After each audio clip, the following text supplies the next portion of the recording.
it makes up sometimes. But, you know, So they get to call me, you know, Mr.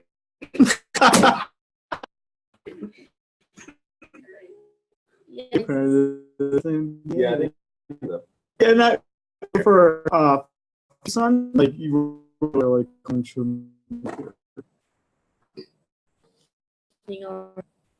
yeah, like we do. Most of the time it's true with the spelling out a name on. Younger.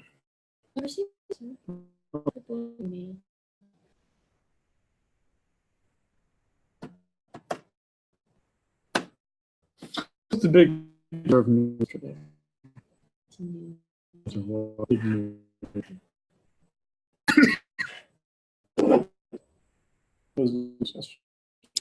Okay. Essentially, What? he's Musk. Yeah, Musk gonna be very just saying I'm offended to be. Yeah, no. Okay. Big news. Reserve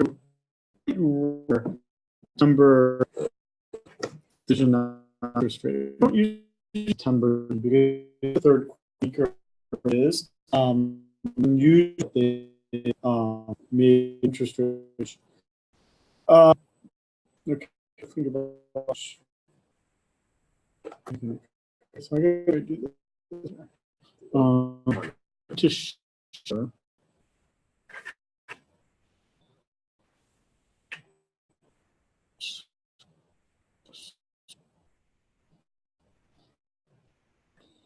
But he changed his. It did. It's like a year. It's unusual with September because usually they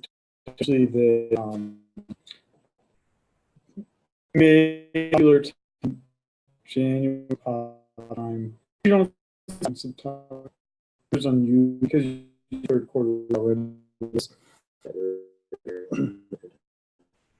Yeah, actually the year for the gun. So the thing was the number. This is starts the federal. Okay. It is topic. Yeah. So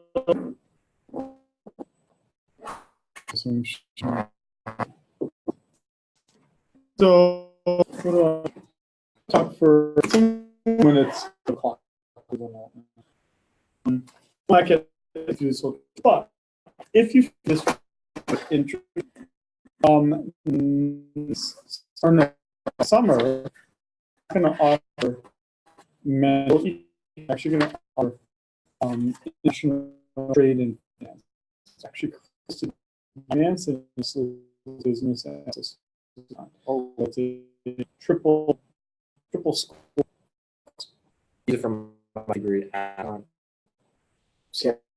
All right. Yeah. It's in you. Yeah. Yeah. I'll have to 6 or whatever. Right. So yeah. And no in the summer. We think, oh, trading you must be passionate. No.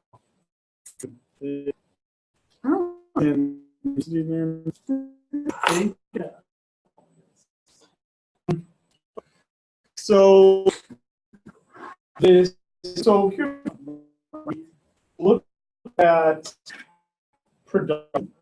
Looked at the system. We look at ways to measure which in that would be consequences of population understanding of the plan. What we do here, and this is important, to cover more topics, and we'll do it from at that point. Kind of complicate this a little more by not having this opening. So now we've been to that that P plus IG. Now we're going to edits.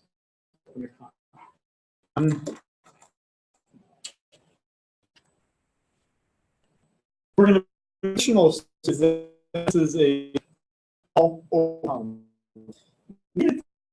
because if we classes are with the be it can direct trade and currencies value other this, so we need small be maybe like a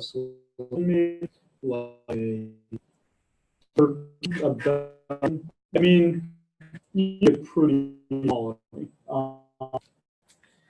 Not even good at it because it's like to do works, which are large dependent. Mexico, pretty small. Canada. Okay. What we know. Close. Dude, this. Just about this. I really sorry, but this is interesting because we were closed off is a very big economy, and we're saying that the component GDP every $4, but we're still comparably speaking.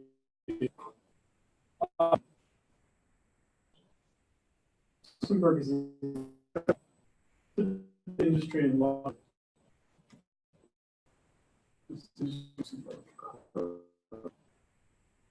One in cars. you get to see getting questions wrong. Like it's just now like main industry of Luxembourg. Last I heard it was banking. I mean, Yeah, Luxembourg is Belgium, just to the east of Belgium. Even bigger. And that's probably because Ireland, and that may not be for you accounting people, why is it so high?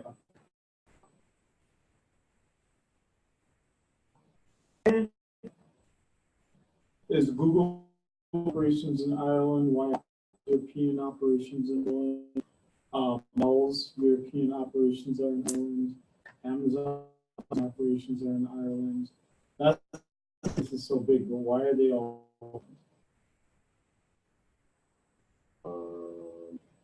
This is good. Like you probably looked up to now. Shouldn't have brought your sister to class, dude. I'm learning. I knew everything. I would not take this. No, do it easy. What does what letter of the alphabet does your name start with? No. Yeah, there we go. We built you up. No, Ireland. Wait, what? Ireland's really big because they have incredibly low tax rates. So, because of the EU, these companies only have to establish them in a EU country. So they're just going to pick the lowest tax country in the EU, and that would be Ireland. Which is, I think, about like a fourth of the European rate, so it's pretty small. Okay, so we can see from this, though, that, again, even in a case like the United States, and even surprisingly, I feel like Japan, they're not that open, and you would have thought that they would have been, especially for even a country like Japan, given its lack of resources, its labor issues, primarily lack of population. Now, the way that an open economy complicates this is because even though, if you remember back to topic 2, savings had to equal investment, S equals I. Now it does not. That's the biggest thing, is the second bullet point. And that's because countries can basically finance their capital expenditures with other countries' money, which is exactly what the United States does. We finance capital expenditures primarily using Saudi Arabian money, Chinese money, even Japanese money to some extent. What this means is that the savings no longer has to equal an investment, but that means that you can then basically have net creditors and net lenders in the economy based on whether they have a trade deficit or a trade surplus. So we shouldn't be that surprised that we have a trade deficit. The reason why we have a trade deficit is because, essentially we have to buy, we buy more from the rest of the world than we sell to the rest of the world. And that a country like China, the only way it can have a trade surplus is by directing some of their savings to other countries. Right, so now all that you can say is that globally, global spending has to equal global output, and that global savings equals global investment. But for any individual country, that's not going to be the case. So, and again, I'm not critiquing the guy, but Trump was an econ major, right? A trade deficit doesn't really mean it. People don't care. Economists, legitimate economists, do not care about trade deficits. You can't do it forever, but it's, especially for a big country like the United States, people buy US dollars as a currency for lots of reasons, and they're always going to buy the US dollar, or at least for the foreseeable future. So as long as they're going to do that, we could run trade deficits for decades and decades and decades. There'd be no reason why we'd have to change anything. All that you're really doing, the only reason why you would oppose a trade deficit would be political reasons rather than economic reasons. Because it's not even the case that you have more jobs in the United States if you build more stuff in the United States. It just means that your existing workers do different things than they otherwise would have done. Most of the time, you're not converting someone who's not actively employed to be actively employed because an employer has moved jobs here. All that you're doing is creating upward pressure on wages and prices, because now the example that's going on right now is, again, who's our largest trading partner in the world? China. Oh wait, no. For the US. Canada. And the current trade agreement expires, NAFTA. The United States has signed it with Mexico, but has not re-signed it with Canada. And the threat that was made 2 days ago was that Trump was going to impose tariffs on US automobiles made in Canada. So many US cars are made in Ontario, near Toronto. And then they make them there, and then they drive them over. Also, a sizable number of cars are made in Mexico, and then they drive them over. So my wife's Nissan Versa was made in Mexico. My old Honda Civic was made in Canada. Right? Now, the reason why a company like Honda or a company like Nissan does that is either low wage rates, as they are for Nissan, or for the Honda situation, lower wage rates in Canada than making them in Japan and transporting them over. But you can score political points against Canada and say, no, we're going to make them here. But economically, that doesn't make any sense. So what does a trade deficit then look like? The trade deficit itself is determined by this equation. Hey, come on in. We're having a shortened class today, so it's icky out there, man, isn't it? Yeah, as you can tell. Really, it's either going to run or something. So trade deficits, or the net exports, trade deficits would be imports being more than exports. Trade surpluses would be more exports than imports. So a trade deficit would be more imports than exports. More imports than exports, and a trade surplus would be more exports than imports. And as you can see here, it's largely just determined by the difference between the total output of your country and how much your country is spending on consumption, investment, and government spending. So the reason why we in the United States have a trade deficit, meaning that this on the left-hand side is a negative number, is because we spend more than we produce. Why do we spend more than we produce? Because, dude, we're a spendy country. We spend a lot of money. We spend about 94% of every disposable dollar we earn. The only way you can support that kind of spending in the United States is by other countries saving a lot of money, like China, that saves 50% of their income, as opposed to the United States, which saves maybe about 6%. Yeah. Sorry, so negative NX is deficit, positive would be Surplus, trade surplus. But so China, as an example of a country that has a trade surplus, is because they produce a huge output, a huge Y, but their domestic spending is rather small. But the only way they can support that surplus is by having a counter country that has a deficit. So whether you love China or hate China, we are in a shotgun marriage with them because both of us depend on each other. That's the problem with a trade war, right? A trade war, which is what we're kind of engaged in right now with China. And again, I'm not trying to be political. I really don't care what your beliefs are. But I am against bad econ.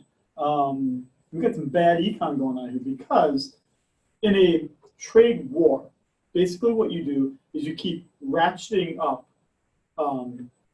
tariffs or other restrictions on trade, right? Because you're pissed off at the other country for not being fair.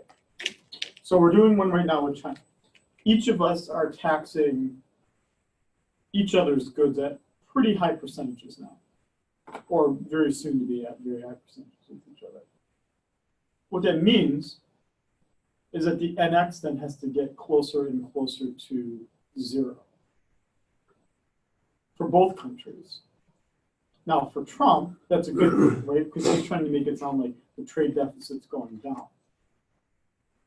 For China, that may even still be a good thing politically because China's trying to solve its problem of not enough spending and too much capital acquisition.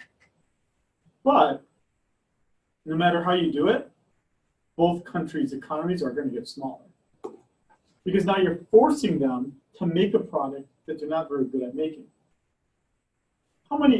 Is it no surprise that iPhones are not made in the United States? I mean, Foxconn makes a pretty good phone, right? That's why Apple makes them in China using Foxconn, a Chinese subsidiary. So the only result of that is that the iPhone is going to be more expensive. That's really the only result. And there will be more domestic production, but there'll be less domestic consumption because we can't finance now our spending with other countries saving money.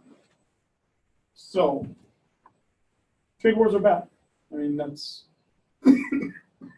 essentially Both countries are trying to bring NX closer to zero, which means then you have to either reduce output and or domestic spending. And there you go. This is exactly what I just said here.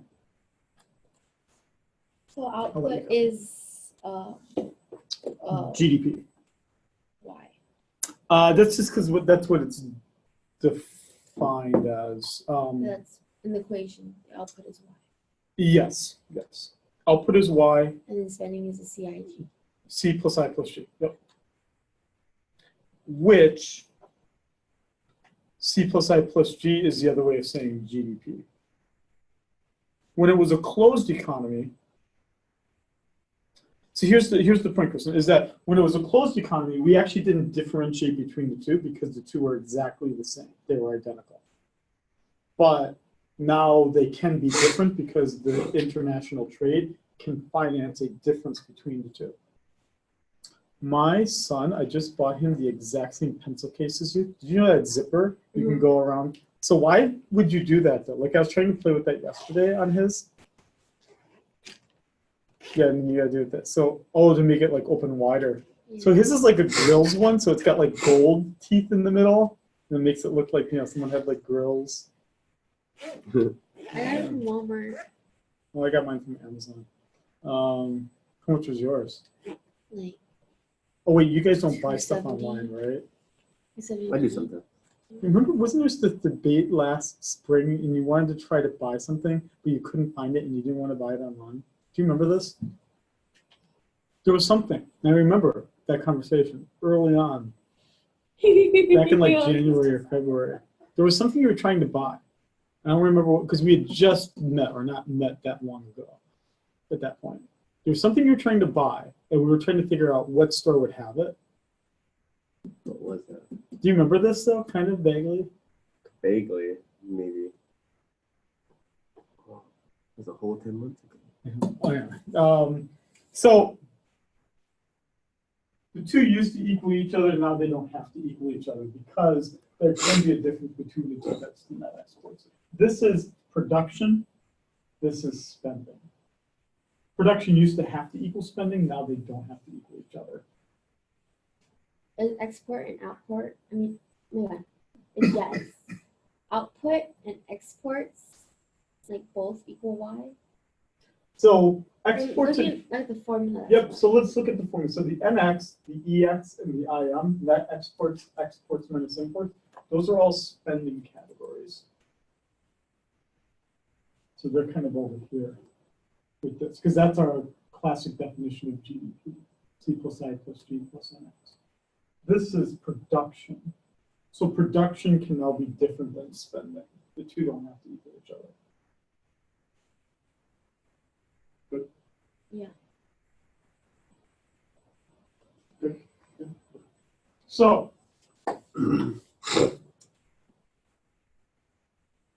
yeah, we're just, the only reason why this slide would matter to you would be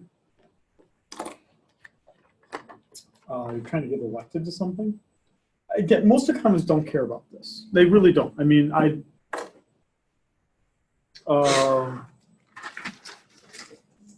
my graduate school class, I think there was only one person out of 30 total graduate students that even had a research field in this area. I mean, economists just don't spend a lot of time on this.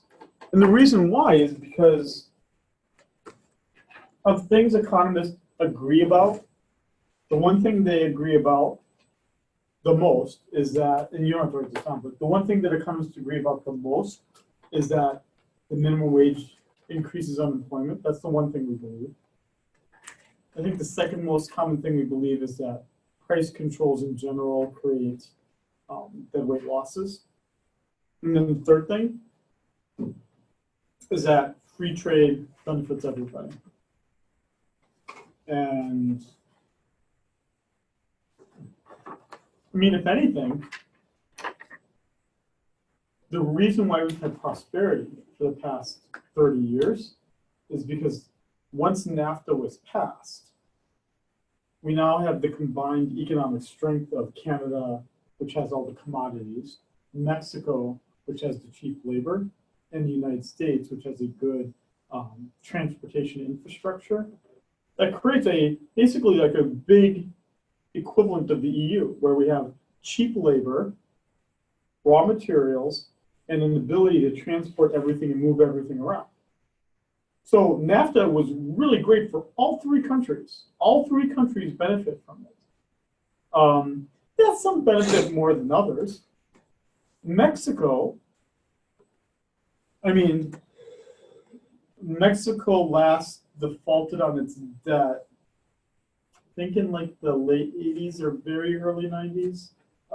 But since then, the economy has grown. Canada is doing pretty well. US has done pretty well. So why would we care about this? I mean, we don't, is really what I'm trying to say here, because at least for the United States, which is really, really big, we could run trade deficits forever. There's no reason why. Because people buy the dollars for other reasons other than this. The only reason why,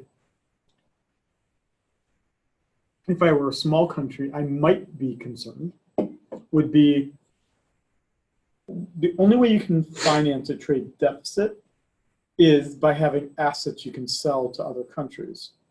And you have to sell it in your currency. So let's say I start Scheiding bill, and I'm running a trade deficit in Scheiding bill. The only way I can finance that trade deficit is by selling Scheiding dollar denominated assets. Like, let's say Scheiding debt or whatever, right? That's in Scheiding dollars. The risk is that at some point in the future, people might not buy assets denominated in Scheiding dollars. That risk doesn't really exist here. China has been trying to get the yuan to be a relevant currency for decades. It's made some progress, but most investors, presented with a choice between the two, will buy the US dollar, et cetera, et cetera. I'm not saying that's always going to be the case, but I'll be dead before it probably changes, most likely.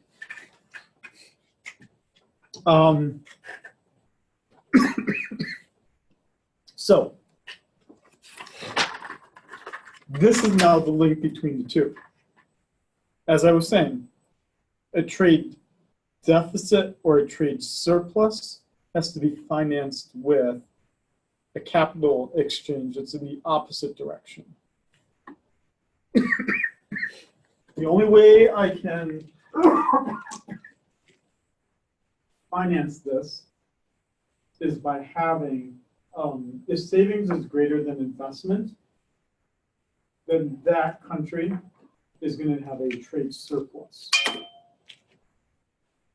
They have a trade surplus with another country that has a trade deficit. The country that has a trade deficit is not saving enough.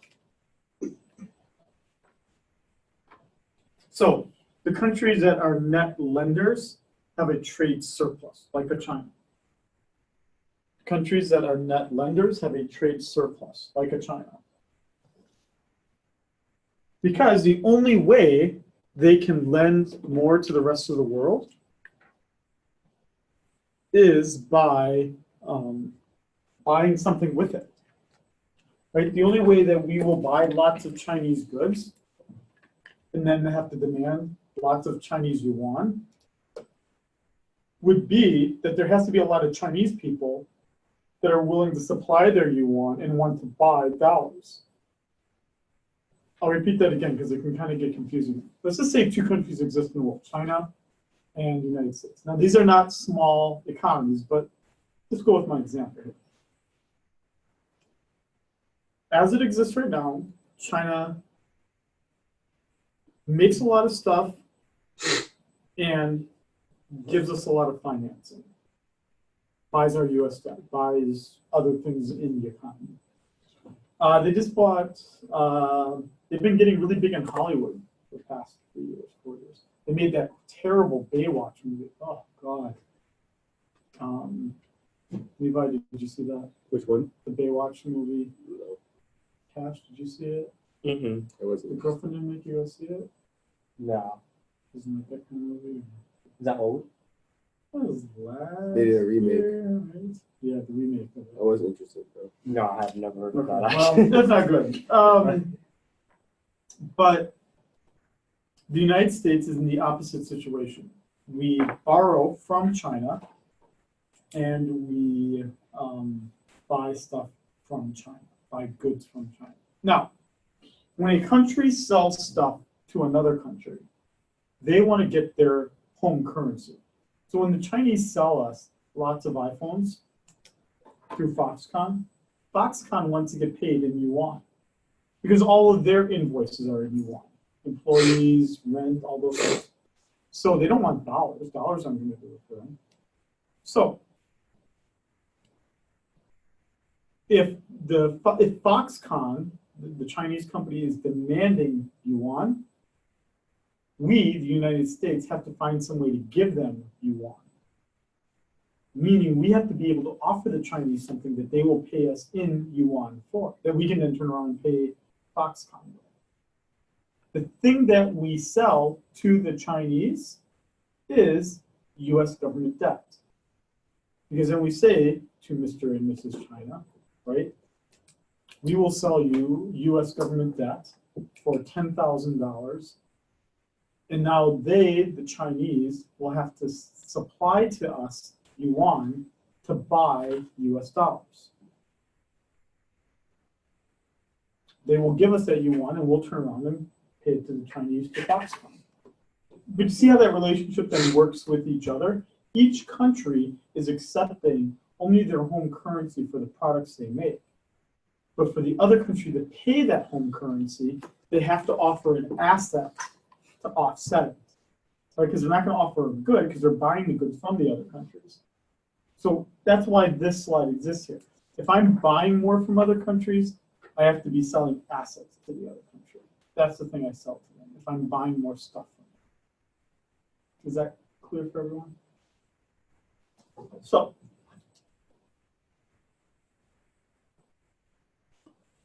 that's what this slide is saying right here. Again, the way that I'm doing this here is I'm talking about it conversationally with you, you're getting an idea of it, and this is now it's summarized right here. I wonder what I'm going to watch on the airplane tonight. How long is your flight? It's 10 o'clock. I leave from here to Phoenix. Then I've got like a 2-hour layover. Then I fly to Minneapolis. I think Solo is on the plane. I looked it up. Solo is on Solo. the plane. Yeah, so I will get to see that. I didn't get to see it here, but I heard it was good. Well, I'll tell you next week. Or no, I'll tell you 2 weeks ago. know. Okay, so Is the opposite true for this one? So if there's a trade surplus, does that mean the country is a net lender? correct. Yep. Correct. Wait, I just thought of something else. Sure. So on our previous slide, when it said countries purchases of no foreign assets minus foreign purchases of domestic assets. This? So just one slide. This one? Or further down. More.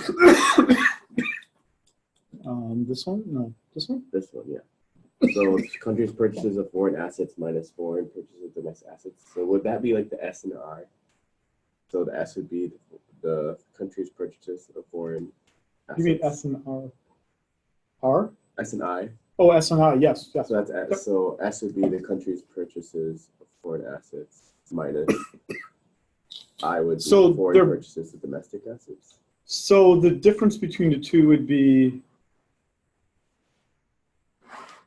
I mean, what this is trying to get at, that equation, is that we, even in the United States, do buy Chinese yuan denominated assets, but it's just that the Chinese buy more US dollar denominated assets. And then if we had to, so when making purchases, we have to offer our own assets, right? Exactly. Or goods, one of the two. We're not like supplying what kind of goods. things? So it's like kind of like a barter almost. Um, Almost starts to sound like that. It's a barter only to the extent that we have to know what the Chinese want and are willing to supply us yuan for. And the thing that we have is US government debt. That's the thing that they want the most of. In other countries, small sub-Saharan African countries that also have these trade relationships with China, they have commodities. Same with Australia. Australia and China have a relationship where China wants commodities from Australia. We just don't have a lot of commodity. When I say commodities, I mean like lumber, minerals, oil, et cetera, et cetera. And buying U.S. debt, as in like people who owe money U.S. Nope, just the government spending more than it's bringing in tax revenue. And the government has to issue debt to finance that shortfall. Social Security is the biggest purchaser, then China, then Japan, then Great Britain. Oh, I see. So if we're short, China will catch us and pay us money, but we'll buy our U.S. debt.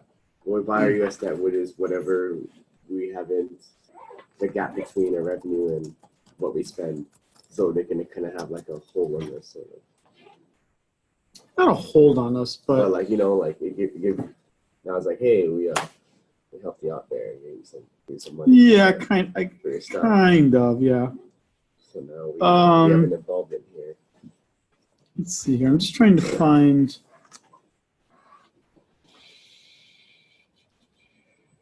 So now U.S. kind of owes China some money. Okay, I'm looking at images, so you might see something offensive. I'm sorry if you do. You never know. Yeah, so I mean, again, most debt is actually owned by the U.S., but yeah, so $1.1 trillion, but that's a third of all the debt that's owned by foreign countries. So it's a pretty big amount. I mean, but most of it, again, just to highlight, most of the debt is actually owned by ourselves. So that's not a big deal. I mean, we're only talking. Was the U.S. a net lender because it owns more debt? Net lender? No, we're borrowing more from the rest of the world. Yeah, I mean, we have to be borrowing more from the rest of the world because we have a trade deficit with the rest of the world. Okay, so I'm just trying to understand. That's right. So does that mean that like countries like Luxembourg, right? Mhm. They would have like a trade surplus and they're net lenders? Exactly. Yes, exactly. Yep. If you have a huge trade surplus, you have to be a lender. And China does this because they're getting interest upon these debt purchases. But it's not even that. It's not even just the interest. It's the fact that because we have. I'm just trying to understand the why. So the why is because the United States and China each have a different currency. That's the why. Because we each have a different currency, in each country in this model, and pretty much for reality, each country demands its home currency, meaning Chinese want yuans, Americans want dollars. So the only way you can do that, the only way that we can, let's say again, only 2 countries in the world, the only way we can buy more from China is if we can give the Chinese something to get enough yuan to buy all the Chinese stuff that we want to buy from them. Some of that is made up by the airplanes, the other junk we sell them, right, that we normally trade with them. But the thing is that we buy more from the Chinese than we have stuff to sell them, hence a trade deficit. So then we have to come up with something to make up the difference. That something to make up the difference is we sell them US dollar denominated assets, government debt. And we tell them, you need to pay us yuan to get dollars to buy the debt. And then we take that yuan, right, and we go in, right, buy the extra stuff that we're trying to buy from the Chinese. So they get bonds. Primarily, they're buying bonds. They're buying bonds, which gives you US dollars. I mean, most of it is goods. So, for instance, China is our biggest customer is the biggest customer for Boeing, for Caterpillar, for Ford. Okay. So they're buying lots of US stuff. And so the only way they can buy that stuff is by demanding dollars, right? And selling us yuan Chinese. to buy those dollars. So we're just both doing the same things. Exactly. Okay. But the difference here is that, We're doing it more. no, the difference is that a country cannot have a deficit unless there's some counter country, fellow Geminis, right? There has to be a twin country that has the exact opposite problem. And then again, it's the shotgun marriage where two both have to coexist. So, what is China's degree of openness? Oh, it's very closed. Which is probably some of the Trumpian critique of the country. For instance, in China, the government heavily regulates things. The government will not allow certain industries to exist that subvert the communist society, like a Google search engine, like a Facebook. But also, Ford just can't go and set up shop in China. They actually have to do it through. They have to do it through another country. So U.S. buys. No. China buys more bonds from the U.S. than the U.S. buys bonds from China. Because China, inversely, China has a problem issuing bonds to get wands, right? Because inversely, right? So it is inverse, yes. yeah. Sorry, I'm just texting some of our code. So we have a problem supplying goods. let's do another example. So another example would be the Middle East. And in the Middle East, what's the thing that they have that we want? Oil. Exactly. Now, why don't we have that problem with the Middle East? Why aren't we talking a lot about trade deficits that we have with the Middle East? There's two reasons. One, we're actually making enough oil now domestically that we actually can export it. But this is just a unique thing about oil. Why else do we obviously buy a lot of oil from Saudi Arabia, but why do we not have a trade deficit with them? Even though we buy more oil from Saudi Arabia than Saudi Arabia buys US stuff. This is somewhat of a tricky question, or almost a trivia-like question. Because the dollar's better? You are very close to the correct answer.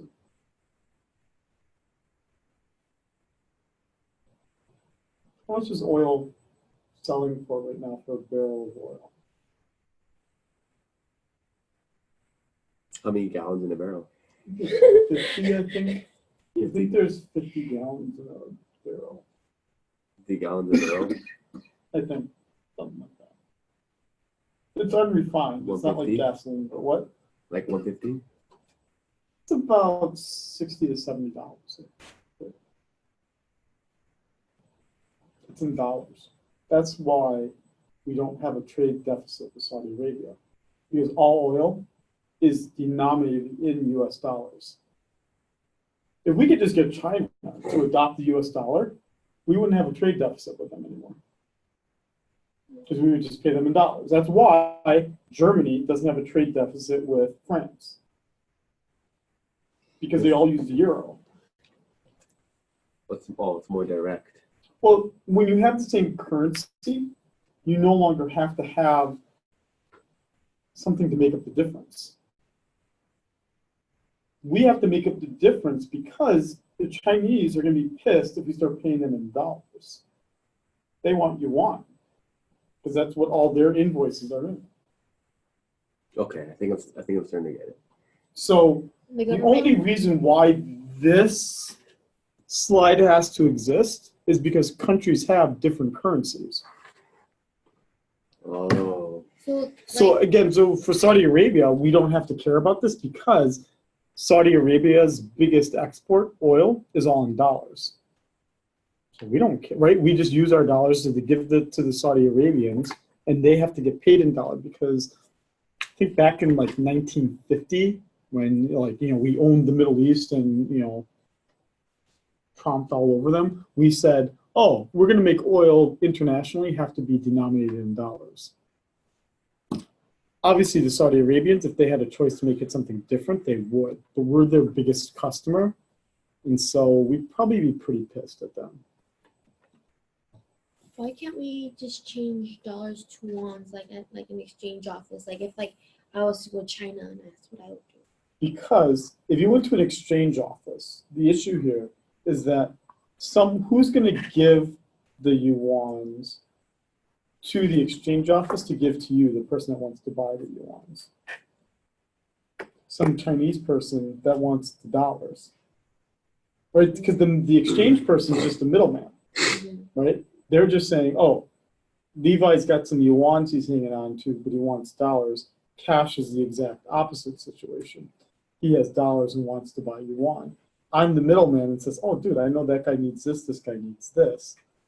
But there can't be a difference between the two because then one person's not going to get all the currencies they need unless I find a way to have the capital flows match the trade balance, the deficit or the surplus.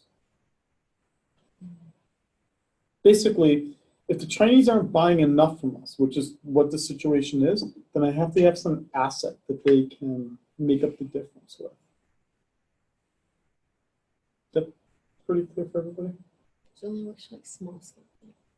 Yeah, so our whole examples here of China and the US are not really the relevant examples for this because we are two big economies, not small open economies. I think I got it. I think. So explain. So because So someone else might understand it better when you do it rather than me, but also I'll test you and determine. okay, so yeah, I just and if I'm wrong, correct me. So, Absolutely. That way your sister will think less of you and beat you up after class. So the whole reason this exists is because there's a difference in currencies, right? There are two different currencies. Two different currencies. So in order to make up that difference between the two, the only way to do that is Why is there a difference between the two? because the value of each currency is different. We're not saying anything about values yet. Okay. Why is there a discrepancy in the number of yuans that are being demanded or the number of dollars that are being demanded?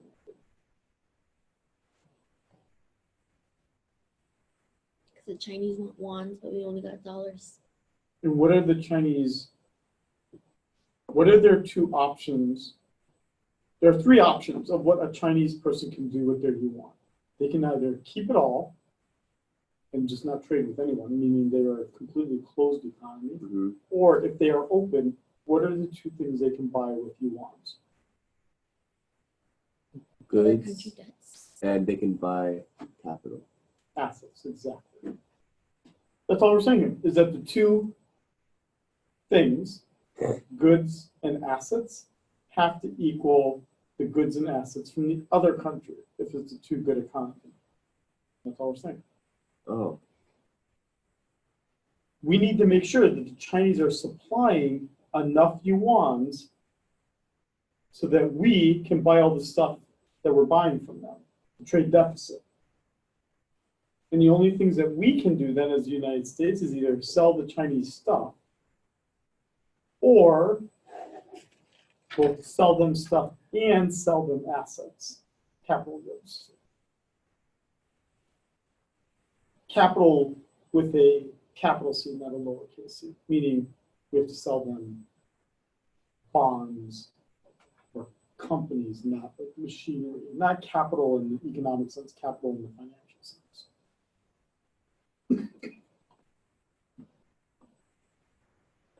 So, I would say you're correct. Okay. So, yeah, dude.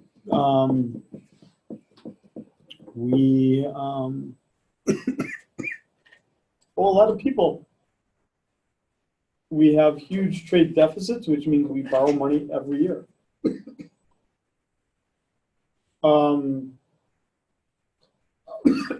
I first made these slides 13 years ago, obviously. And this has only grown since then. But again, big deal is really what the conclusion the economists would reach about this. It would score you political points because you could say, those foreigners, why are they owning so much of the United States? Which probably gets you elected, but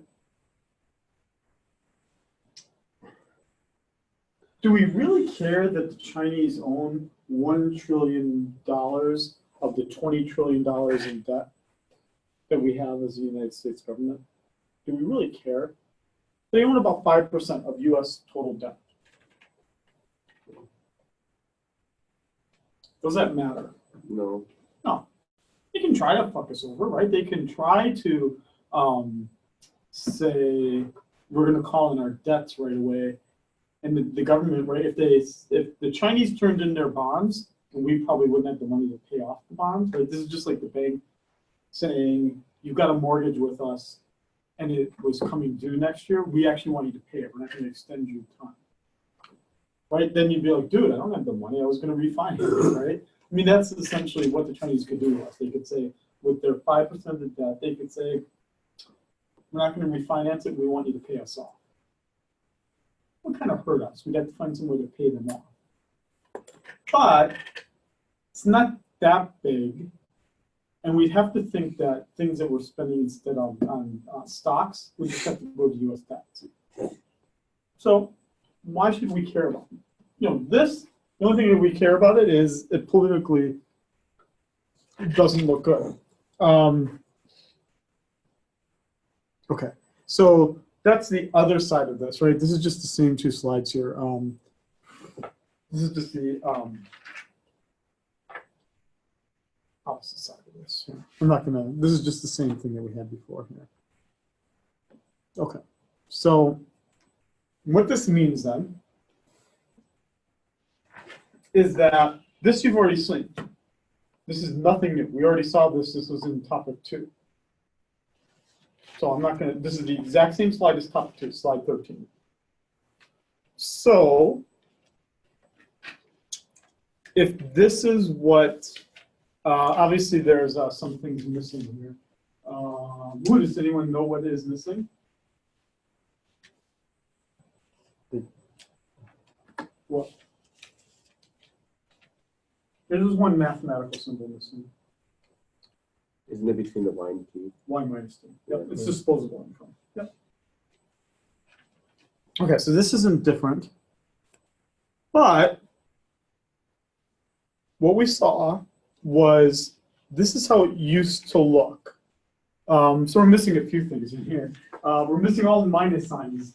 For some reason, the minus signs didn't transfer over. Minus, minus, minus. So there's 3 minuses in here. But this was fixed. It was fixed because output was fixed, which meant if everything is fixed, then the savings would be fixed. Which meant that then we had a downward sloping demand for money, right? This is our supply of money, savings. We had a downward sloping demand curve and they intersected and that determined the interest rate in the country, right? But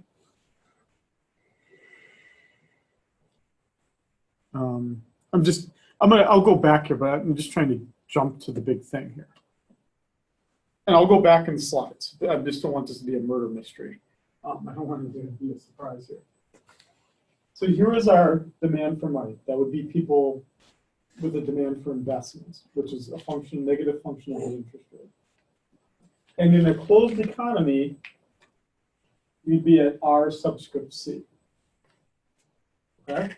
Because we would only be able to spend domestically what we saved domestically. But now that's no longer true. Now we can spend more than we can produce because we can borrow from other countries that are consuming less than they're producing, like China. Which means that it's not the domestic interest rate that determines things, rather it's the world interest rate. And that there can be a difference between savings and investment because of a country having net exports. So what would this country be? Would this country have a trade surplus or a trade deficit? Would this country have a trade surplus or a trade deficit? Isn't it surplus? It's a surplus. Because they're saving more than they have. The S is greater than the I. Yeah. So the distance between those are. Exactly, is our trade surplus. Yeah. So if that line was On the opposite side. further back, right? Yeah, so if it was below our subscript C, then the country would have a trade deficit, like us.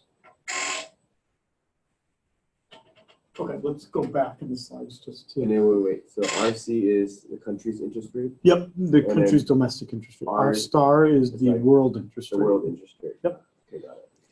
So essentially what we're saying here, why do the Chinese, and I'm not picking on the Chinese here, obviously, but why do the Chinese buy US assets, according to this graph? Because this is what China would look like. Why is China doing what it does?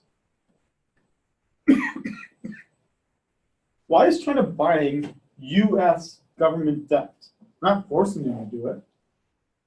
I mean, they're doing it because they want to support their trade surplus, but why are they doing it? They're What's- doing it because their I is less than S. So they're trying Well, to. why would they do that? Think like a greedy person here. Why would China do what it's doing? To get as much value as it can through those trades. Something even simpler than that. What am I going to get paid as interest if I'm a Chinese saver in a closed Chinese economy? You're gonna get paid more. I'm going to get paid R subscript C. Oh, As a greedy Chinese saver, I'm going to get paid R star as my interest rate. There we go. We're not forcing the Chinese to do anything. Chinese buy US government debt because the interest rate that's offered on it exceeds the interest rate that they can get domestically for similarly evaluated risk. Or risk evaluated investments. An equally safe Chinese investment would pay a lower interest rate than a equivalent United States asset. so they'll invest and lend out money so they can get a higher return on interest. So that they get the world interest rate. Instead of their domestic one, which is way lower. It is lower, our subscription. So they get more money lending out money with that world interest rate. Correct. Pretty much. Correct. Okay. Yep. So that's why they want to increase I. Wait, no. Yeah. No, it's because they're doing that.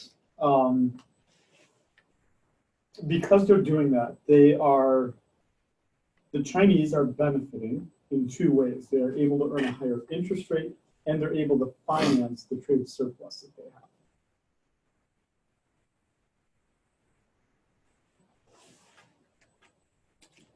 Okay. Actually, I'm going to end it here just because I have to pack for my flight tonight. So I'll end it here. I know we've been good. We've been doing a whole topic a day, and I'm sure if we went till 6:45, we would finish it all. So I will pick it up from the few slides before this when we meet, not next week, because next week I am in San Francisco, but the week after that. So we'll have 1 week off here. And then we'll probably cover 1 or 2 more topics, and then we will do our midterm exam. And then we'll go from there. Okay, so I'll record this. I'll finish the recording for this, and then we'll meet not next week. I'll send everyone a reminder. We won't meet next week, but the week after that. Okay, and I'll pick it up from there. Thanks, Professor. Yeah, see ya.